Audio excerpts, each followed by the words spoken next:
аз моҳи декабри соли 2020 тақрибан 14 000 муҳоҷир барои кор дар сохтмонҳо вориди қаламрави Русия шуданд. Дар ин бора хабаргузории ТАСС аз қабли Никита Стасишин, муовини вазири сохтмони Русия, иттилоъ медиҳад.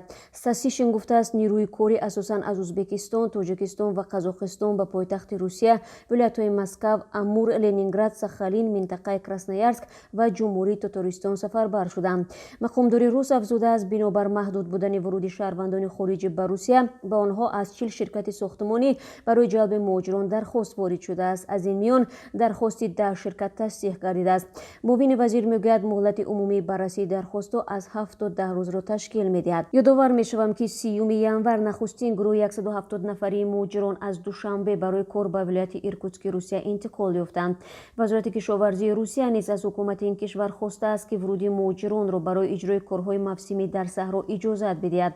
деҳқононро норасоии коргарони хориҷӣ нигарон кардааст. онҳо мегӯянд, сокинони маҳаллӣ ба фарқ аз муҳоҷирон таҷрибаи кам доранд ва намехоҳанд ҳатто бо музди барзиёд дар ҷамъоварии ҳосил саҳм бигиранд. тибқи ҳисобҳо дар бахши кишоварзии Русия ҷалби 500 000 муҳоҷир имкон дорад. дар ҳамин ҳол оҷонсии РИА Новости аз қабли Шаҳноза Нодирӣ, муовини вазири меҳнат ва шуғли аҳолӣ навиштааст, ки Русия омодааст аз Тоҷикистон 20 000 муҳоҷирро қабул кунад.